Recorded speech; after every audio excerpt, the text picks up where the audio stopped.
yeah, I had to make a part 2. But I figured I'll give the babies a quick feed, just so you can look at how they feed. They're very hungry.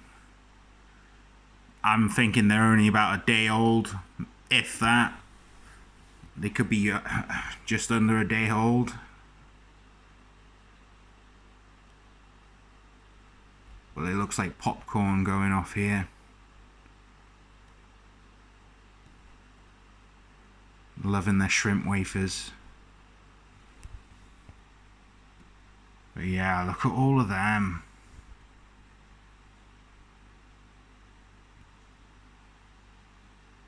It's hard to focus because of the particulates in the water. When they start eating, then it just gets cloudy. You can see they've already started to eat the snail shells. Like they've already eaten a couple of the snails. But that's good calcium. Gets their exoskeletons really strong too.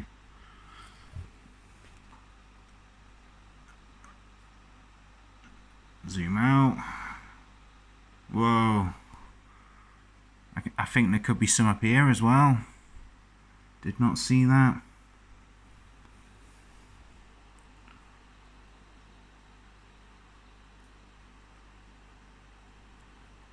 Yeah, that's crazy. There must be easily a couple of hundred baby crayfishes in here, and look in that gap over there. There's even more. You know, that's a lot. There's like a whole colony of crayfish.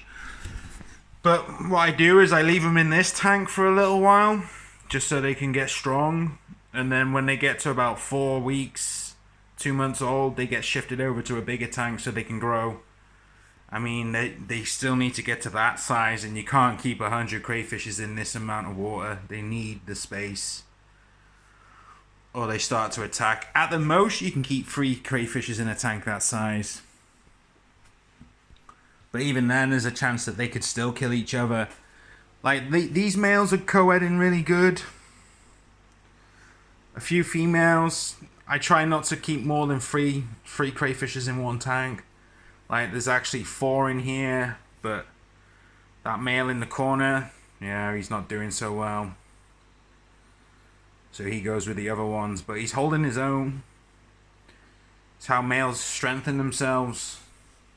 It's the craw version of the Thunderdome. You can see how he's taking a little bit of damage on the end of his pincer. And he's kind of hooked over. That looks gnarly. But yeah. We'll see what happens. A lot of egging females on the go right now. Like that one in the coconut, it's got eggs. Far corner, eggs. Also, that's where she's hiding. She's buried her tail in the gravel. And I think the other ones maybe possible. But that's the hospital tank. That's where they go to regenerate. Like sometimes they get injured during breeding, so I don't keep them with the other crayfish. I take them out. But she's already around 3 years old also. Some of them are my first generation. Like, I think I got one first generation. And there's one first generation in here. At the back there. Like, she's really big. She's always at the back though. Like, she's easily the size of that coconut right now. So, I think I got one first generation in here.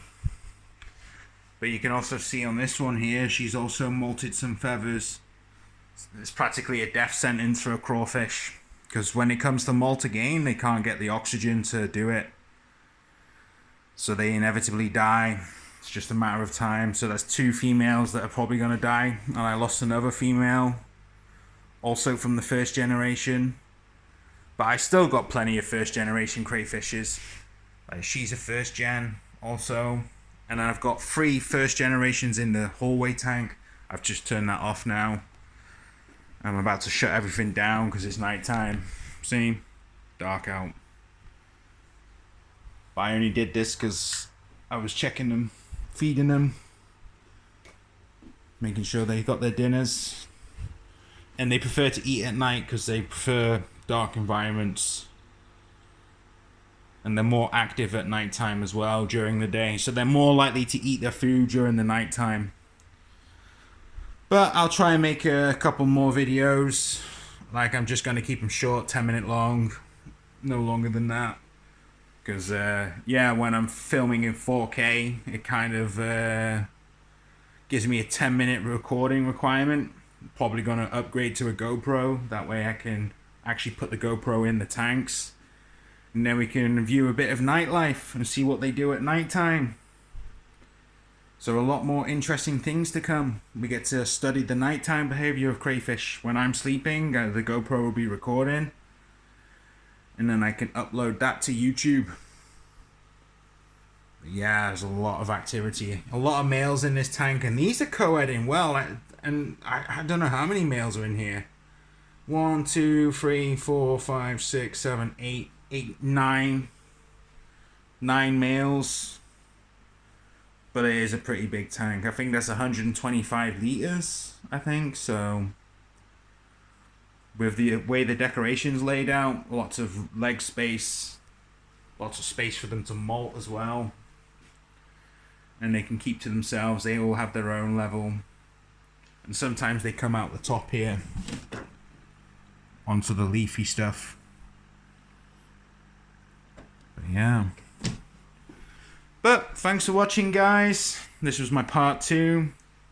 Easier watching material when it's in 2 parts. Also, it's slower, it's a lot faster on the upload speed too. So I'll catch you around. I'll let you know when the others hatch or when the other females start to egg. But already with 2 tanks, 3 tanks, 1 tank's already on the run with babies. This one's going to be on the run with babies from her, and that one in there. So I'm looking at maybe 3 to 4 tanks with egging females. So this is the most I've had in one season. Like, I've never had so many producing babies at one time, so we'll see. Alright then, guys. Stay good. Catch you later. Yo.